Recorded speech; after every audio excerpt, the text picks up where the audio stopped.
Alhamdulillah, ashhadu an la ilaha illallah wahdahu la sharika lah, wa ashhadu anna Muhammadan abduhu wa rasuluhu, amma ba'du. Bon, déjà, je m'excuse pour le retard.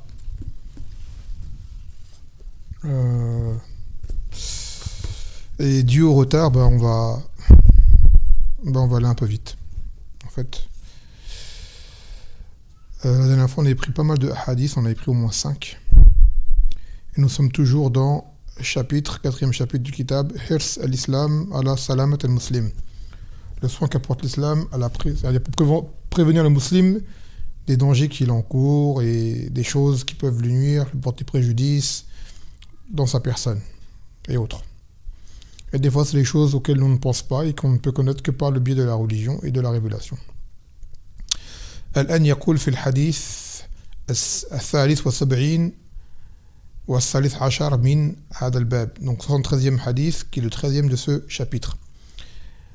بعنوان النهي عن البول في الجهر. L'interdiction d'uriner dans un terrier. Ça veut dire le fait de voir, ça c'est quand les gens ils urinent dans la nature et qui vont voir un petit trou dans le sol ou comme un terrier, de ne pas uriner à cet endroit-là. يقول عن عبد الله ابن سرجس أن رسول الله صلى الله عليه وسلم نهى أن يبال في الجهر. قالوا لقتادة ما يكره من البول في الجهر؟ قال كان يقال إنها مساكن الجن. رواه أبو داود. Donc selon Abdullah ibn Sarjis, que le Nabi sallallahu alayhi wa sallam a interdit d'uriner dans les terriers. Et le Qatada, qui était un tabi'i, a été interrogé. Pour quelle raison? Qu'est-ce qui est détestable dans le fait d'uriner en ces endroits-là? Il a dit, c'est parce que ce sont les demeures des djinns. Selon le djinn, ils habitent. Taïeb. Donc le hadith rapporté par Abdullah ibn Sarjas, et l'auteur a dit très peu de choses sur lui. C'est un sahabi qui habitait al Basra, et il dit qu'il est mort sous le gouvernement de Abdul Malik ibn Marwan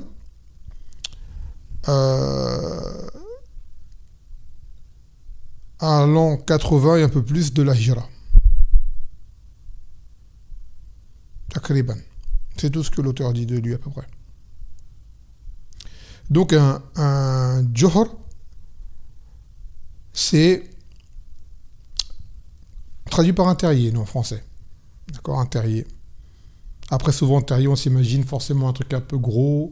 Ça peut être petit, ça peut être gros, ça dépend de l'animal qui y pénètre. Ça peut être pour des insectes, ça peut être pour des mammifères, ça peut être des petits mammifères, ça peut être pour des reptiles également, serpents, des lézards et ce qui s'ensuit. Donc il est interdit d'uriner dans ces terriers. يقول في شرح الجمالي, l'explication générale du hadith. يخبر الصحابي الجليل عبد الله بن سرجس أن النبي صلى الله عليه وسلم نهى أن يقضى أو أن يقضي الإنسان حاجته بالبول في ثقوب الأرض لكونها تأوي إليها الحشرات والحيوانات والجن وقد يتضرر بذلك فلذلك نهى عنه فيقضي حاجته بعيدا عنها مجتنبا ما يكون للضرر عليه أو يفرع بخروجه فيعود البول عليه أو يفزع عفوا بخروجه فيعود البول عليه. Donc il a été interdit d'uriner dans ce genre d'endroit pour éviter que cela ne nuise aux musulmans, car ces lieux-là sont des lieux d'habitation de djinns et également ça peut être des lieux d'habitation de certains animaux. Donc malheureusement pour toi, si tu te mets à aller uriner là-dedans, cela peut se retourner contre toi. C'est-à-dire l'habitant de ce terrier peut sortir, et si jamais c'est un animal agressif ou c'est un insecte venimeux ou autre, tu ne seras pas trop en position de pouvoir courir ou faire quoi que ce soit, qui sont en train d'uriner, et cela peut te causer préjudice.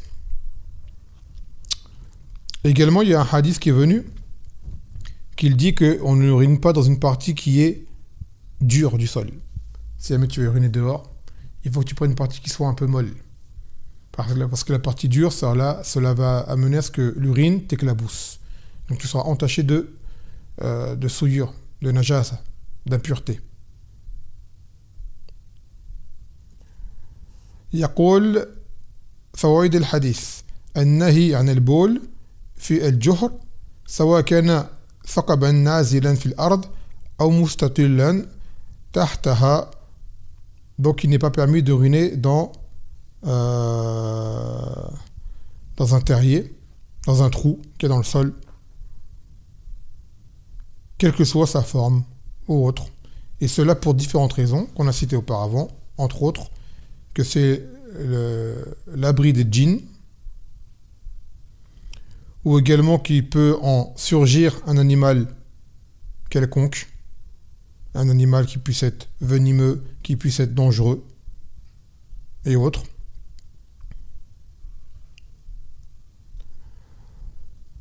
Et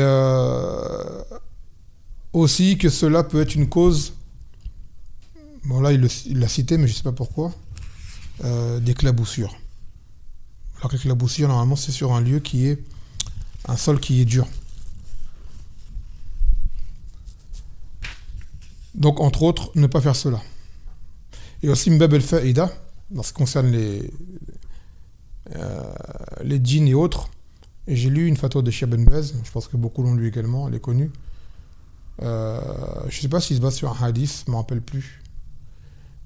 De faire attention lorsqu'on verse de l'eau chaude dans les canalisations, dans l'évier ou ce qui s'ensuit, car ces canalisations sont également des lieux où les djinns peuvent habiter. Et en versant de l'eau chaude, brûlante, cela peut leur nuire. Donc il faut dire Bismillah. Et il dit, c'est un hadith. Non, moi je ne me rappelle pas qu'il y avait un dalil dans ce qu'il avait dit, mais apparemment c'est un fait. Et c'est une chose qui est mutawatira, qui est très répandue. Donc attention en versant de l'eau chaude bouillante dans la cuisine, dans l'évier, ce qui s'ensuit, d'après cette fatwa de Cheikh Ben Baz. Attention.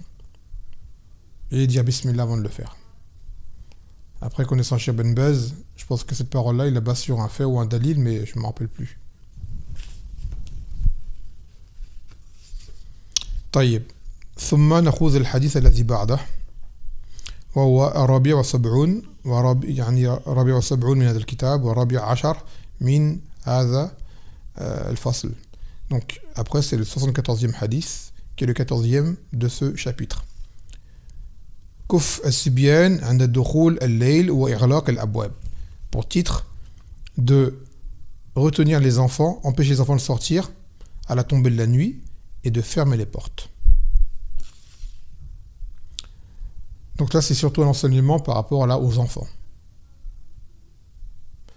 قال عن جابر رضي الله عنه عن النبي صلى الله عليه وسلم قال إذا استنجح الليل أو كان جنح الليل عفوا إذا استنجنح جمل استنجنح الليل أو كان جنح الليل فكفوا صبيانكم فإن الشياطين تنتشر حينئذ فإذا ذهب ساعة من العشاء فخلوهم وأغلقوا بابك هكذا أغلقوا بابك وأغلق عفوا بابك واذكر اسم الله عليه وأطفي مصاحبك أو مصابيحك مصابيحك واذكر اسم الله وأوكي سقاءك واذكر اسم الله وخمر إناءك واذكر اسم الله ولو تعرض عليه شيئا ولو تعرض عليه شيئا متفق عليه. Donc selon Jabir radiallahu anhu, que le prophète sallallahu alayhi wa sallam il a dit, lorsque la nuit approche, alors retenez vos enfants, c'est-à-dire ne laissez pas sortir, aussi amis sont dehors de les faire rentrer, car c'est l'heure à laquelle les shayatines se dispersent. Et lorsque un certain temps est passé, là il dit Sa'a, à la base Sa'a c'est 1 heure, mais là le sens voulu c'est pas 1 heure comme 24, 60 minutes comme on le connaît. C'est un temps, un petit temps. Que la nuit tombe et qu'on approche du Isha, alors à ce moment-là on peut le laisser. Il a dit ferme ta porte, verrouille ta porte et évoque le nom d'Allah Azza wa Jal. Et éteins tes luminaires et évoque le nom d'Allah Azza wa Jal. Et couvre tes récipients, bouchonne tes récipients et évoque le nom d'Allah Azza wa Jal. Et tu les couvres quand bien même tu devrais poser un simple objet dessus. Muttafaqun alayhi. Donc ça revenait à ce qu'on avait dans le dernier ders. Inch'Allah, tu arrives à en parler. Dans le fait de couvrir les récipients, ce qui s'ensuit. Et si on ne trouve rien, de mettre même un bâton. Et de dire Bismillah. Donc le sahabi concerné, là c'est Jabir, dont on a déjà évoqué la tarjama auparavant. Donc lorsque la nuit approche, là il vise le Maghrib. Waqt al-Maghrib. À ce moment-là, que la nuit commence à apparaître, alors les enfants, il faut les faire rentrer à la maison, s'ils sont dehors. Et s'ils veulent sortir, ne pas les laisser sortir. Et la raison est dite dans le hadith, qui est l'heure où les shayatines se dispersent sur terre. Alors bien sûr, c'est lorsque les enfants ils sont seuls, mais par exemple, on dit que tu es dehors, toi, je sais pas, tu fais tes courses, tu es dans tes occupations, tu es dehors avec l'enfant. Si tu es avec l'enfant, j'ai entendu nos machis à dire qu'il n'y a pas de problème. Le problème, c'est de le laisser seul. Mais tu es dehors avec ton fils, avec ta fille, ou ce qui s'ensuit, la baisse à bizarre. Et là, il faut laisser un certain temps passer. Il me semble avoir entendu Cheikh Yahya dire que c'est l'équivalent d'un quart d'heure, 20 minutes, à peu près. D'accord? Takriban. Wallah alam. Et quand la nuit est tombée, de fermer la porte. Tu la verrouilles. En disant Bismillah. D'éteindre les luminaires. Et là, il s'agit des luminaires à feu. C'est par exemple les lampes à pétrole ou les cheminées, les choses qui sont basées sur la lueur du feu.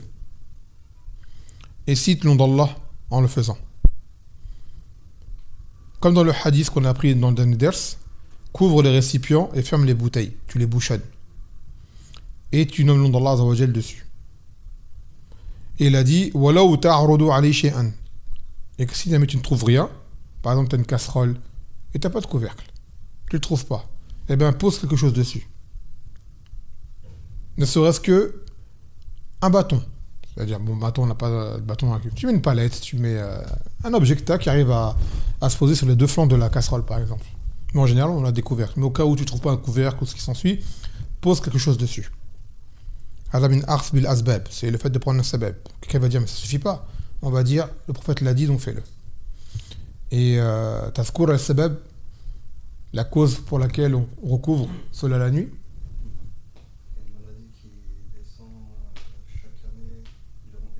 Non. Ce qui était présent lors du dernier ders, que je n'ai pas encore mis en ligne, le hadith stipulait que dans l'année, il y a une nuit lors de laquelle Allah Azza wa Jalla fait descendre une maladie. Et cette maladie s'infiltre dans les récipients qui restent ouverts la nuit. Donc c'est pour nous protéger. Là, c'est l'une des principales causes. Il y en a d'autres. D'accord? Et cela, on ne peut le savoir que par le wahi. Peut-être des gens, ils ont été atteints de maladies ou de maux, ils ne savent même pas si c'était cette maladie-là. Ils cherchent, et c'était ça, en fait. Il y a des choses, des fois, voilà. Quand ça vient de la révélation, c'est comme ce que le Nabi sallallahu alayhi wa sallam il dit que s'il y a une mouche qui tombe dans le verre de l'un d'entre nous, de la plonger entièrement avant de boire. Car dans l'une des ailes, il y a un poison, et dans l'autre, il y a le remède, l'antidote. Et des chercheurs ont cherché, ils n'ont rien trouvé, donc ils démentent ce hadith. Le hadith, il est rapporté par le Bukhari. Il n'y a même pas à discuter. D'accord? Et ce hadith de base, il a été cité pourquoi? Pour montrer que la mouche n'est pas une impureté. C'est-à-dire, si elle tombe dans ton verre, tu peux boire quand même. Le danger encouru, c'est le poison présent dans son aile.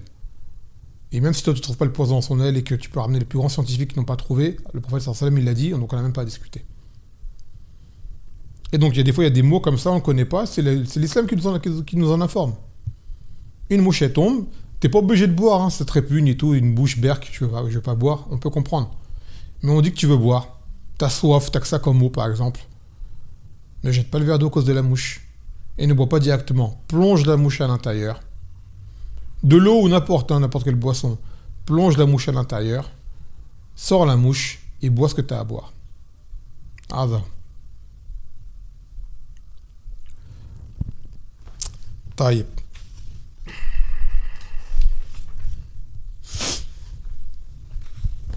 Donc là, on va lire le sharh al-ijmali de ce hadith qui va, en réalité, qui va dire ce qu'on vient de dire à l'instant là. أرشد النبي صلى الله عليه وسلم الآباء والأمهات إلى أن يمنعوا أطفالهم من الخروج من المنزل أو البقاء خارج البيت عند أن يبدأ الظلام الليل. Donc là, le Nabi sallallahu alayhi wa sallam a indiqué aux pères et aux mères d'empêcher leurs enfants de sortir de la maison ou de les faire rentrer s'ils sont dehors lorsque la nuit apparaît. Donc c'est au Maghreb. Car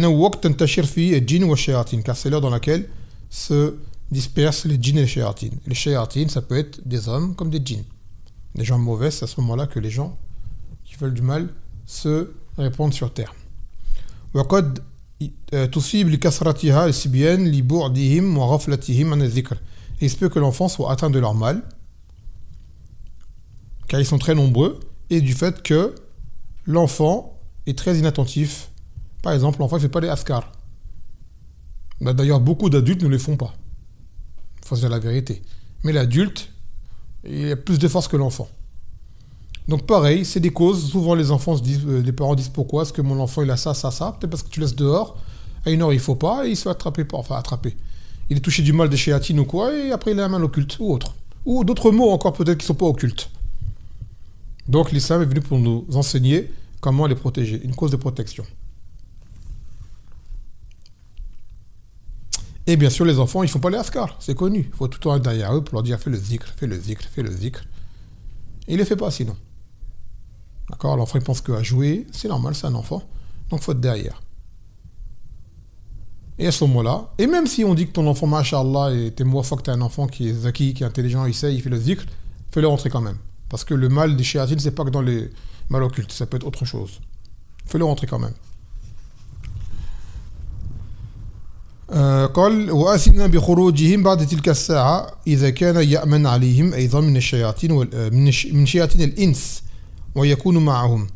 Par contre, une fois que ce temps est passé, ce laps de temps est passé, alors il est permis de laisser sortir, mais sous surveillance, si jamais tu les sens en sécurité. D'accord? C'est une permission, c'est pas dès que l'heure est passée, allez, sors l'enfant, non. S'il sort, si tu sais que le lieu il va sortir, il va jouer, c'est un lieu qui est sécurisé et que tu peux voir. Parce que malgré tout, il y a d'autres dangers. Et il dit, par exemple, ça peut être les shéatines parmi les hommes. Des gens qui font des choses bizarres avec les enfants. Comme vous le savez, c'est très répandu. Donc si jamais l'enfant est sous surveillance, il est en sécurité, alors à ce moment-là, il est permis de le laisser ressortir s'il y a un besoin qu'il ressorte. Et également, si tu peux être en sa compagnie, c'est encore mieux. D'accord, c'est encore mieux. ورشد إلى إغلاق الأبواب حفظا للبيوت من دخول الشياطين واللصوص والحيوانات. Il indiquait de fermer les portes à ce moment-là pour protéger les maisons de l'entrée des shayatines et des voleurs ou des animaux. Bon, des gens, généralement, ils vont dire en France, il n'y a pas d'animaux dans les rues. Mais il y a des voleurs. Et il y a plus de voleurs dans les rues de Paris que tu auras d'animaux dans certains pays sauvages. C'est une réalité. Et les shayatines, tu ne les vois pas pareil. Il y en a beaucoup des shayatines.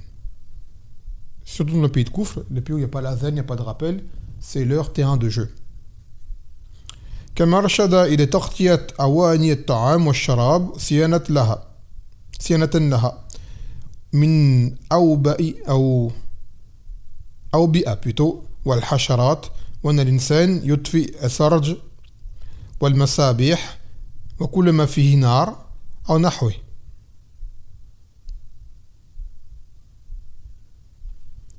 حتى لا يحصل الضرر حال النوم.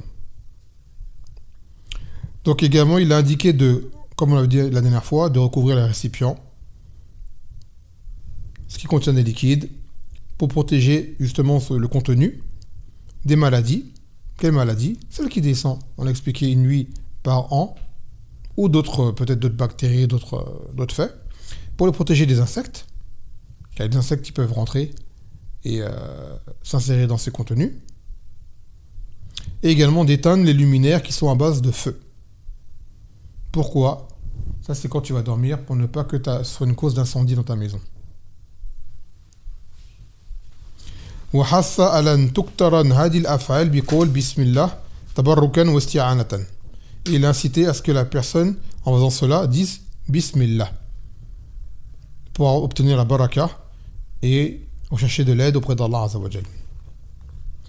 يقول فوائد الحديث أن الشياطين تنتشر عند الغروب أكثر منه في غيره لأن حركتهم في الليل أمكن لهم من النهار.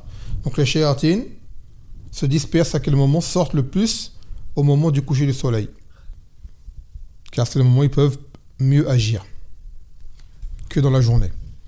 Il y en a tout le temps des shayatines, hein, nuit comme jour comme nuit, mais le moment où ils sont le plus actifs, c'est la nuit. ثانيا منع الأطفال من البقاء خارج المنزل عند الغروب حتى لا تنالهم الشياطين بسوء.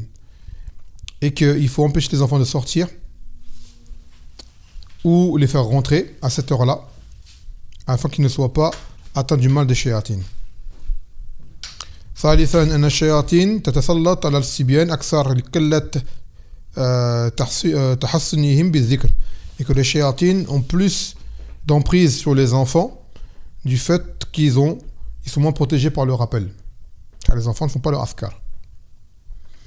رابعا أنه لا بأس بخروج الصبيان بعد ذهب تلك الساعة إذا كان يأمن عليهم من الشياطين الإنس مع اطلاعه عليهم. Et qu'il n'y a pas de mal à laisser sortir par la suite, une fois que ce laps de temps est passé, si jamais il voit qu'ils sont en sécurité des shayatines et qu'ils soient toujours sous sa surveillance, c'est-à-dire le père ou la mère de l'adulte, quoi.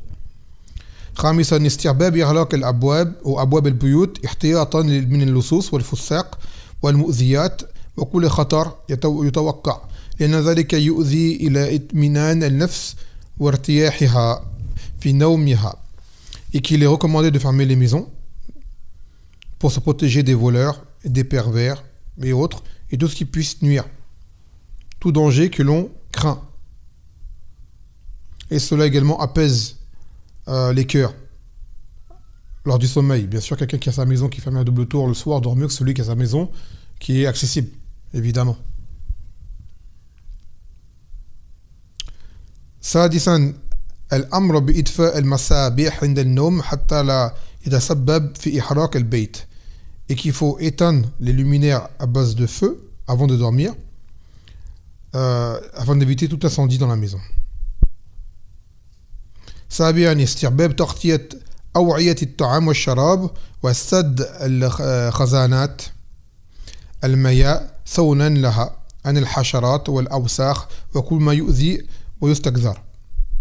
Et qu'il est recommandé de, comme on l'expliquait, de recouvrir tous les récipients, de bouchonner les bouteilles, ce qui s'ensuit, pour les protéger des bestioles et des saletés et autres. ثامنا الأمر برطب الأسقياء وتغطية الآنية حماية لها من الشياطين والنجاسات والحشرات. Pareil, c'est ce qu'on vient de dire. Également, les shayatines peuvent rentrer dans les récipients. Les shayatines peuvent rentrer dans un récipient qui reste ouvert. Mais un récipient qui était fermé, sur lequel on a évoqué le nom d'Allah Azza wa Jal, ils ne peuvent rien faire. تاسعا أن من لم يجد ما يغطي به الآنية فلا أقل من أن يضع على الإناء عودا مع قول بسم الله. Ceux qui ne trouvent rien pour couvrir ces récipients, le minimum qu'ils puissent faire, c'est mettre même un simple bâton et de dire Bismillah. عاشرا أن ذكر اسم الله يحول بين الشياطين وبين فعل هذه الأشياء فمن لم يذكر اسم الله مكنه منها. Et le fait d'évoquer le nom d'Allah Azza wa Jal pour la personne, c'est pour la protéger justement de bien des mots, et que celui qui fait cela sans dire Bismillah est exposé malgré tout.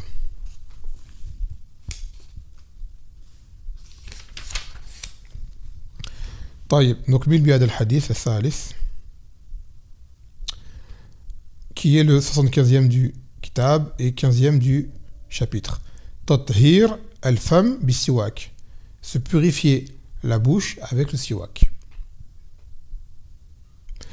قال عن عائشة رضي الله عنها قالت كان رسول الله صلى الله عليه وسلم السواك مطهرة للفم ومرضة للرب رواه Ahmed. Que Aïcha a dit que le Nabi sallallahu alayhi wa sallam il a dit que le siwak est une purification de la bouche et une satisfaction du Seigneur. Donc on y voit deux faïdas qui sont l'hygiène et également l'adoration. L'hygiène et l'adoration. Car beaucoup de gens se lavent la bouche. Brossent à dents, ils prennent des chewing-gums, ils prennent des fils là pour des cure-dents, ce que s'en suit. La bouche, généralement, les gens se la lavent. Mais nous, on a une faïda en plus que les autres n'ont pas. C'est qu'avec le siwak, c'est une chose qu'Allah aime, donc c'est une adoration.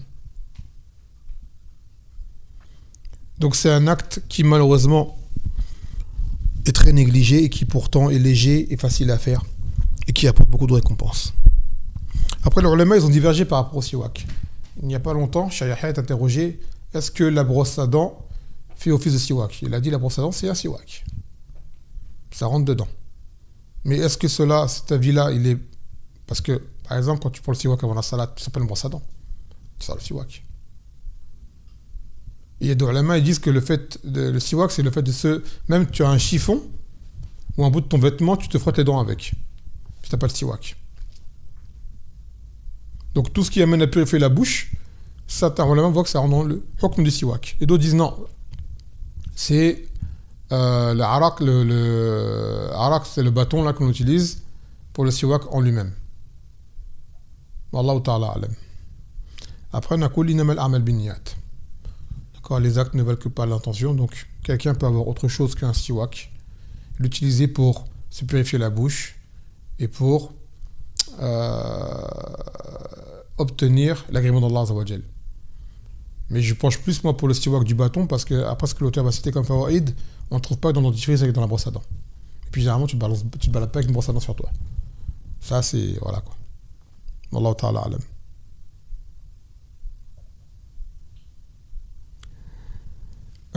Taïb. Donc il dit, ah oui, mas'ala, le siwak, est-ce qu'on le fait de la main droite ou de la main gauche? Il y a une différence dans l'emploi de la main droite et de la main gauche. قالت عائشة كان النبي صلى الله عليه وسلم يعجبه التيمم في تنعله وترجله وتطهره وفي شأنه كله. Que le Nabi sallallahu alayhi wa sallam, il aimait commencer par la droite en toute chose, faire par la droite. Lorsqu'il enfile ses ni'al, ses chaussures, lorsqu'il se coiffe, lorsqu'il se purifie. Même l'oiseau commence par la main droite. Ainsi de suite. Lorsqu'on a quelque chose, on le tend, on le récupère, c'est par la main droite. Et l'estinja se fait de quelle main? La main gauche. Donc les ulama disent que la main droite, c'est pour tout ce qui est purificateur. Pour tout ce qui est acte, on va dire, quotidien. Et tout ce qui est fait pour le nettoyage en soi et retirer des choses sales ou autres, c'est avec la main gauche. Vous voyez? Donc le siwak, il fait les deux. C'est un acte d'adoration, c'est un acte de purification, mais également, c'est un acte d'hygiène. Vous voyez, tu brosses les dents avec, tu te nettoies la bouche avec quand tu as mangé, donc tu enlèves également des saletés, ce qui s'ensuit. Donc c'est pour ça que c'est large. Tu fais la main droite, fais la main droite. Tu fais la main gauche, fais la main gauche. D'accord? Tu peux faire avec les deux. Donc maintenant, il cita des fawaïd que cita Ibn Qayyim dans l'utilisation du siwak. Donc en premier lieu, ça donne bonne haleine. C'est pour ça qu'il est conseillé même, malgré tout, qu'il est permis aux jeûneurs à Fouane de l'utiliser, en début comme en fin de journée. Bien que Allah Azza wa Jal préfère la laine du jeûneur même au parfum, cela n'empêche pas d'utiliser le siwak.